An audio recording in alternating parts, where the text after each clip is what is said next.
Good afternoon, everybody. I want to thank you all for being here. Let me, from the outset, speak of one thing. I want everybody who's hearing me know that this is a rapidly evolving scenario. I will remind people that the first case of the coronavirus was on March 8th, only 8 days ago. We had the governor on today announcing some of his objectives. So we're getting info in real time. We're not getting prepared previous to that. So our residents are getting information raw. This is why we spent time over this weekend to ensure there was a cohesive message, because without a cohesive message, there is fear, and that's something we cannot tolerate here. I want to reassure people that much has been done and is being done. Most of it revolving around planning, operations, personnel, that has mostly been internal and not publicized, but to ensure services, health, and safety. We're here today to provide specific information and direction to our community. First of all, I'd like to introduce those who are here in support of the actions we are taking today. From Rockland County, we have Deputy County Executive Guillermo Rosa, our Commissioner of Health, Dr. Patricia Rupert, our County Attorney, Tom Humbach, our Director of Consumer Protection, Jim Elsick, and our Director of Fire and Emergency Services, Chris Keir. Also joining me are all 9 of the Rockland County School District Superintendents. We have with us Mary G. Marsico, the BOCES CEO, Chief Operating Officer, Martin Cox, the Superintendent of Schools for the Clarkstown Central School District, Jim Montesano, Superintendent, Nyack Union Free School District, Robert Pritchard, Superintendent, South Orangetown Central School District, Deborah Wortham, Superintendent of the East Round Post Central School District, Ileana Eckert, Superintendent of the North Rockland Central School District, Kevin Cahill, Superintendent of the Nanuet Union Free School District, Marco Poquintesta, Superintendent of the Pearl River Union Free School District, and Lisa Weber, Acting Superintendent for the Suffern Central School District. Also, we have with us today Rockland County Legislators Jim Foley, Inmar Yeager. We have Minority Leader Lon Hofstein, John McGowan, Charles Falsiglia, Deputy Minority Leader Vince Tyre. We have Mayor Mark Kunis, also from the Village of Suffern. We have Legislator Aaron Weeder from the Rockland County Legislature. Sheriff Falco, County Clerk Paul Pipperato is here. Al Samuels from the RBA, Rockland Business Association, is in attendance today. I want to thank him up front for offering up his website to get critical information out to his members, especially as it relates to our retail and business community.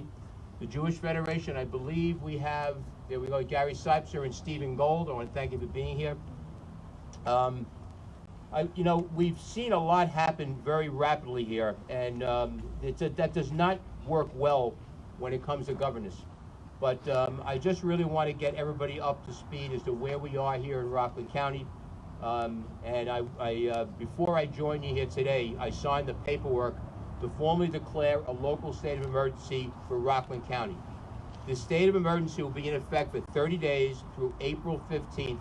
It may be extended at that time, depending on the circumstances.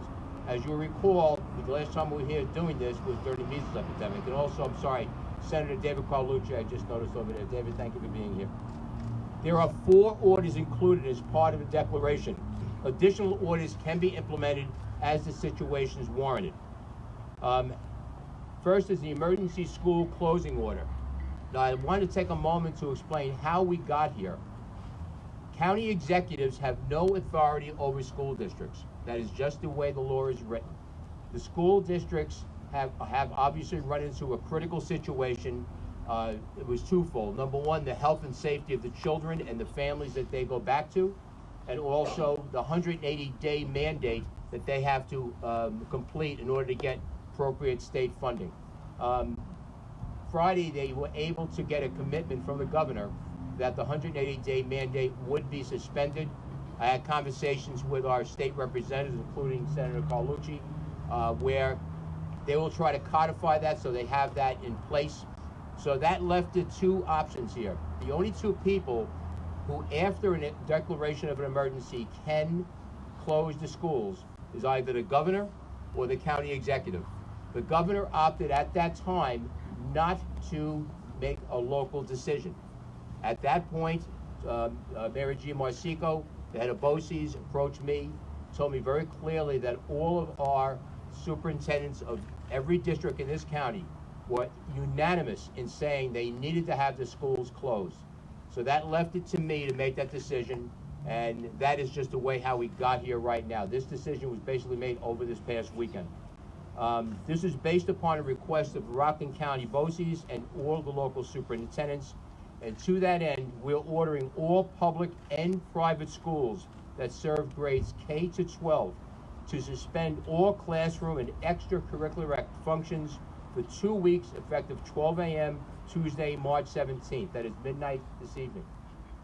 Private schools have expressed a little bit of concern that they need a little more preparation time, and that will go to effect the next day for them because as a practical matter, our private schools of all denominations don't interact as routinely with our public school structure. So we're giving them an extra day to comply with the order. Additionally, all universities, colleges, and other public and private post-secondary educational facilities must exclude students from those facilities before 12 a.m. Wednesday, March 18th, midnight tomorrow night. They are not required to close dorms or dining halls, as we understand there are some students who have not been able to travel home. We're not here to make things worse. We're here to try to accommodate as we can and accomplish the mission as we must. But non-residents are prohibited from visiting housing or dining facilities. Facilities are solely dedicated to daycare, preschool, and pre-kindergarten are exempt from this order. We understand that parents still need a place to take their young children while they go to work. We are taking this step in service to the health and safety of our children and to the families they return to. We recognize that this will be a hardship for parents across the county, but later we'll hear from Dr. Mary G. Marsico, COO of Rockland BOCES, about what districts are doing to help and how they will continue to be responsible for providing services to children during the time they are closed. Now, I recognize today it was televised that Governor has ordered a similar action. That may be the case, and obviously he has the authority to do that, but I want to be clear that we have been working on this, we have planned on this, and we're doing it in a complete manner so we can ensure that every T is crossed, every I is dotted, and our children and our families are as safe as they can be. Secondly, is a hoarding prevention order. I am sure by now that we have all seen, either in person or in the media, the empty shelves in many of our stores. I know I have seen it myself. This is due to really an unnecessary panic, and this is part of the issue I was referring to when information gets out raw and there seems to be no sense of chain of command as it relates from the top at the presidency to down here in Rockland County to our towns and villages. We must do our best to ensure that all of our residents have a chance to purchase the medicine, the soap, the cleaning products, food, baby formula, and even toilet paper that they need. I'll give you an example, a good idea how bad this could get. We have women who are pregnant right now who are getting these items of formula for their soon-to-be-born babies. We have babies out there now who cannot get the formula. So this is really important that we deal with these issues now.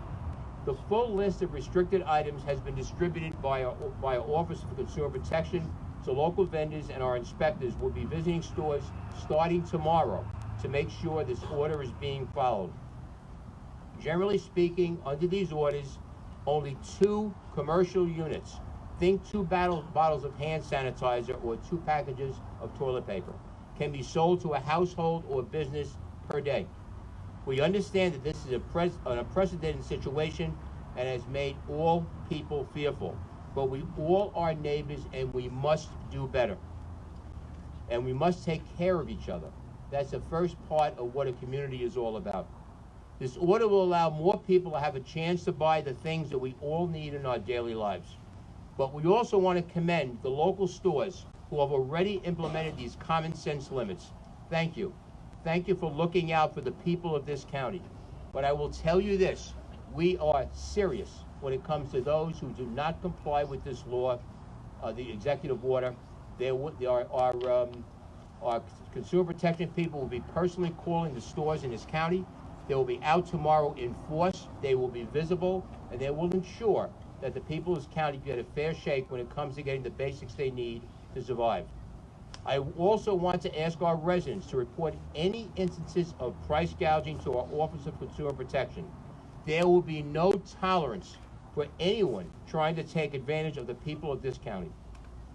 Third is the COVID-19 test protective order. The reason for this is very simple. We have heard cases, thankfully not here locally yet, of people who have complained of symptoms of COVID-19, visited their doctor or another location to be tested, and then failed to heed the recommendations of the medical professionals to remain quarantined at home until the test results have been received. This order requires people who are awaiting test results to stay home and avoid interaction with the public until their test results are returned. That is what they're supposed to do, at which time they will receive further instructions from their physicians or the public health authorities. Violation of these orders is considered a Class B misdemeanor, and anyone found guilty of that level of crime in New York faces maximum penalties of up to 3 months in jail or 1 year probation. In addition, a fine of up to $500 or double the amount of the defendant's gain from the commission of crime may be imposed. In addition to the B misdemeanor charges, and maybe more significantly, we're utilizing the same authority we used during the measles outbreak. Violators of Order Number 1 and Order Number 3 would also face fines from our Commissioner of Health of $2,000 per day per violation under the Rockland County Sanitary Code. As we said during the first measles state of emergency nearly a year ago, the goal here is not to fine or imprison anyone. We are only interested in getting compliance to protect the health and safety of all of our residents. Lastly, fourth order, the buffet and salad protection order. I'm getting hungry just reading this right now. This order will limit buffets and salad bars to pre-packaging their food for sale in order to limit the potential for the spread of disease. Again, this is one of those more minor items that many people have seen and wonder what can be done. Today we're doing something about that. Right now I would like to introduce Dr. Mary G. Marsico, the Chief Operating Officer of Rockland BOCES. Mary G. Hi. I first want to thank Executive Day, and I also want to thank his staff, Dr. Rupert, and most importantly, the superintendents in Rockland County.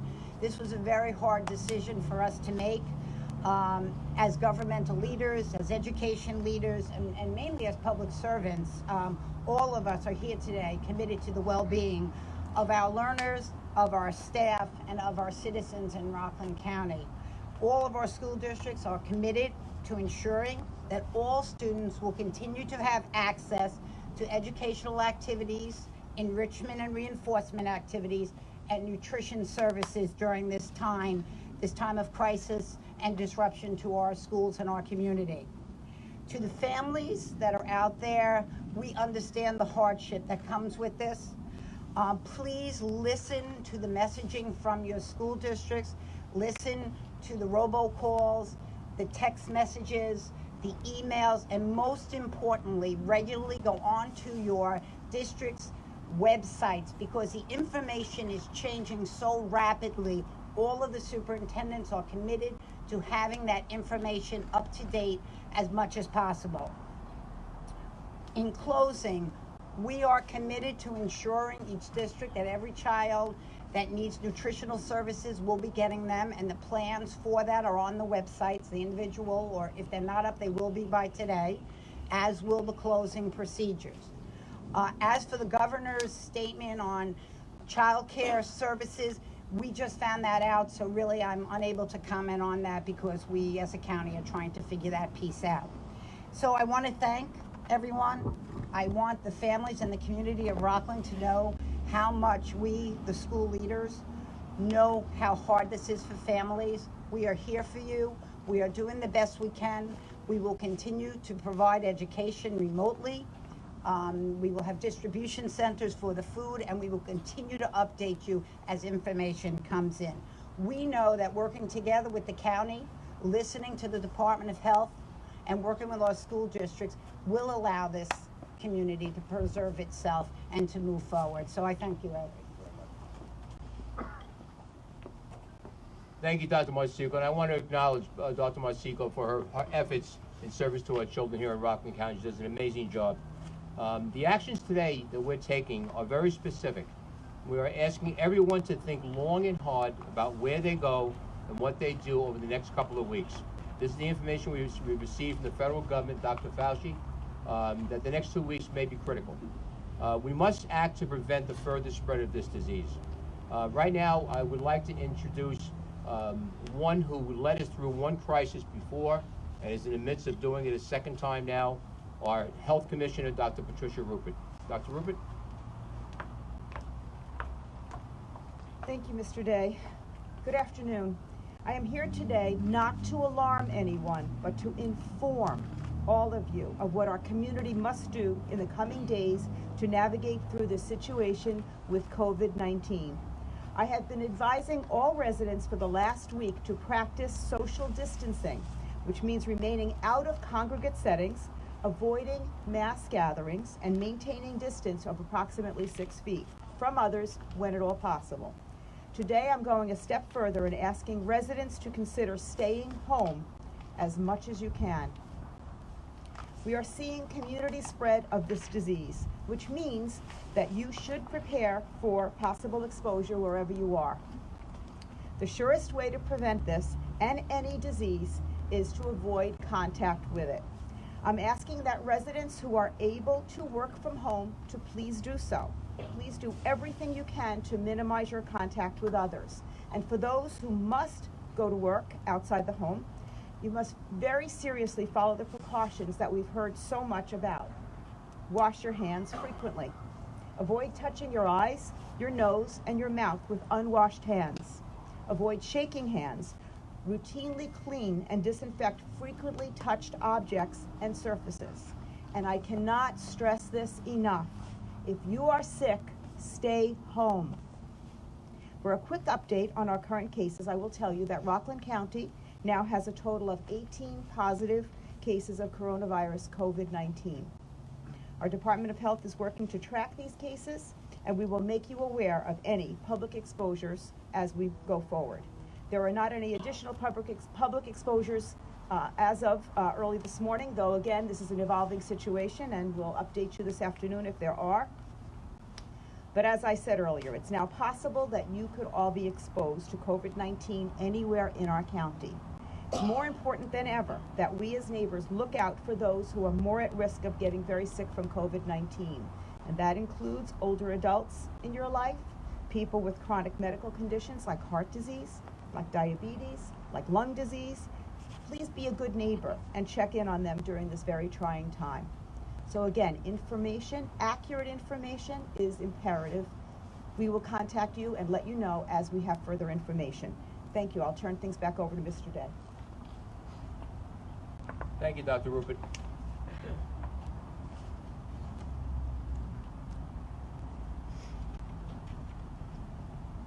To be very, very clear, we are disrupting lives for one purpose and one purpose only. We are aimed at one goal. We are attempting to slow down the spread of this virus to avoid overburdening our healthcare system. Right now, we're seeing a wave. Cases are increasing, and not only because more testing is being done, but because the disease is spreading. The only effective way to prevent transmission, further transmission of the disease, is for all of us to do as Dr. Rupert said, and stay home as much as possible. Additionally, we're making requests to our local businesses. To be clear, these are not orders, they are voluntary measures. We are asking our local stores to allow older residents and those who have underlying health conditions to shop during the first hour when they are open each day. This will allow those who are most at risk a chance to get the items they need without the fear of having to stand in a long line. And I ask the cooperation of all the community of Rockland in that endeavor. I'm also announcing today a partial activation of our Emergency Operations Center. We are doing everything we can do to curb the spread of this disease and will continue to do so. As we begin to grasp the full fiscal magnitude of effects of this outbreak, I am immediately imposing austerity measures upon Rockland County government. As we have done since I've taken office, this government will not spend money it does not have. We will be curtailing all discretionary purchases and may implement further measures as they become necessary. It is clear and obvious that our economy is taking a hit because of COVID-19. It will be reckless for us not to take action to prepare for potential downturns in revenue that helps to provide service to the people of this county.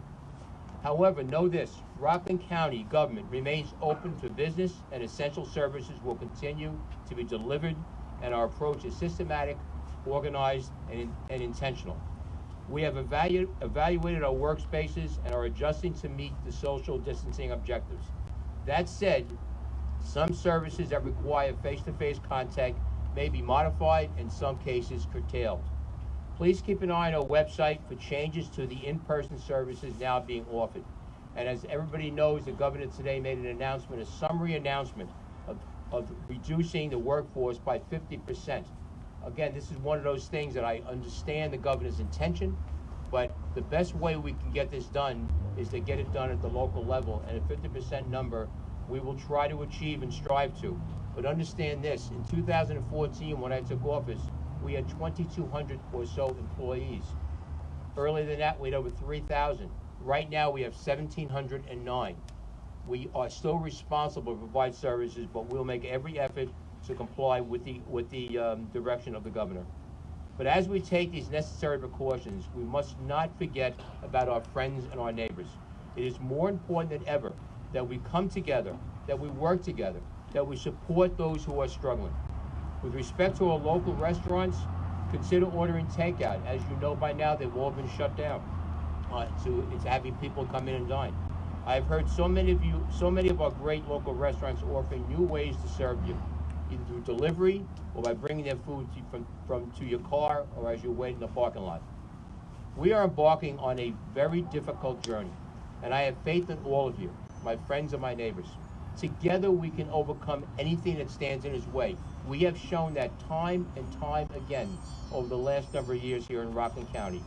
We did this before, we will do it again. Now we'll take questions. Yes, Sam? Well, the governor's talking about a lack of hospital space.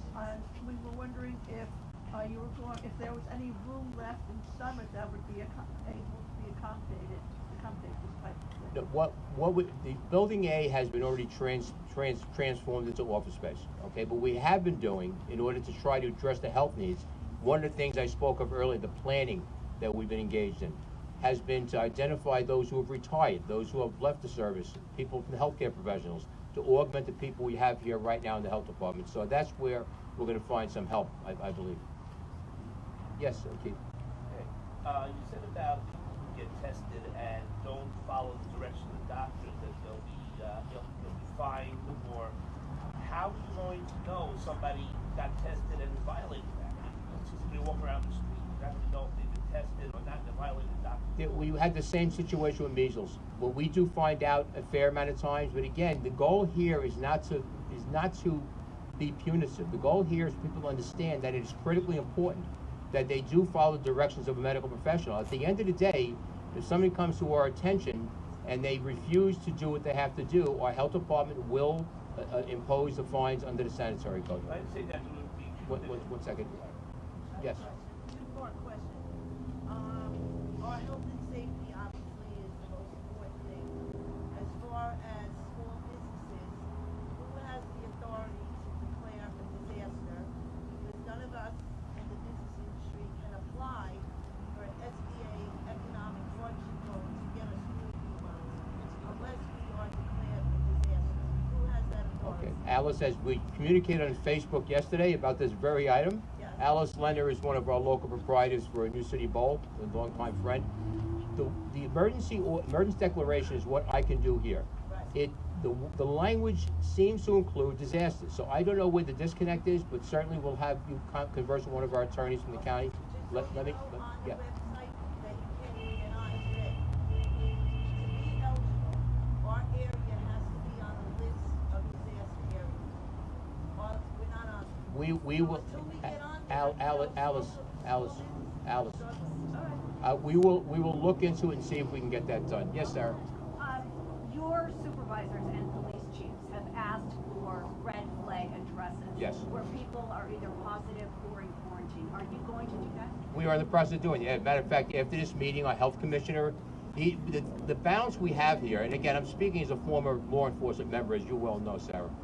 I understand the fear, I understand the concerns that are faced every day by our brave men and women, not just in law enforcement, but our fire services and our EMTs. But as it relates to this information, it is critically important we comport and comply with HIPAA, the federal privacy laws. I had a conversation with Sheriff Falco and with Commissioner Rupert. They're fine-tuning the last pieces of this right now, and in fact, they're meeting after this press conference. They'll be meeting in my office to get that done. When do you think that will be implemented? Hopefully within an hour.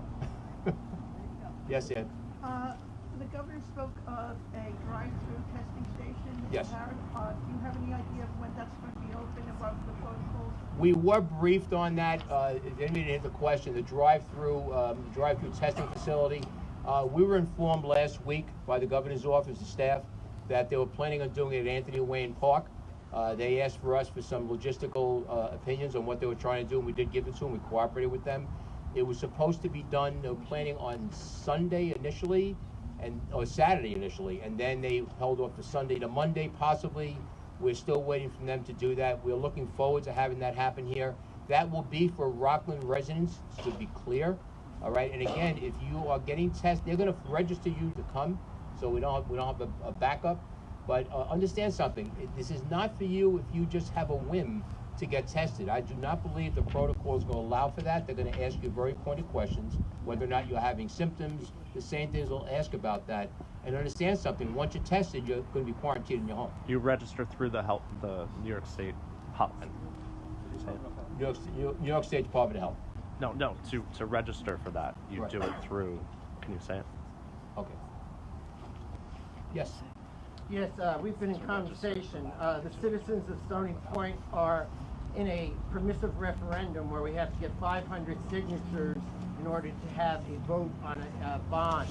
Is there any way, you say you're going to talk to the supervisor, is there any way of putting a freeze on getting those signatures for the health and safety of the residents and people going around? As Greg, as we said before, this is a matter for the town board. If they directed it, the only other authority we would have in any kind of process like this would be the Board of Elections, which is right down the corner. We've already consulted Yeah. them. This is not a political I agree, I understand. effort.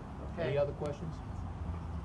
Yes, Pete. Will the Anthony Wayne site be the only test site, mobile test site in the county, or do you have others? First of all, the state is implementing this. They are controlling it. We are advising and assisting as requested. I would say that if we had testing across the street, we would be inundated here. The whole area would be frozen because we have too many cars. So right now, the one spot they picked seemed to make sense, where it's a large parking lot that right now is empty. So that's where it stands. And they will be making the announcement, not we. Last question, then we'll wrap it up. Okay, let me just close real quickly. Again, let us never forget what we are all about here in this county. The things that we can do when we work together and we put down our differences once in a while to look at the common goals of getting through crisis. This is a crisis, but it is not something we should fear. It's something we should stand up to together, embrace, and go forward. That's what we should be doing. So again, I ask you all to understand the strength within you, understand that we had this happen not long ago, we got through it with strength. And with that, have a wonderful afternoon. Take care of yourselves. If you do not feel well, please contact a physician. Again, don't go walking into a doctor's office or an emergency room without checking first. Let them triage you in and take care of yourselves and your families. Thank you very much.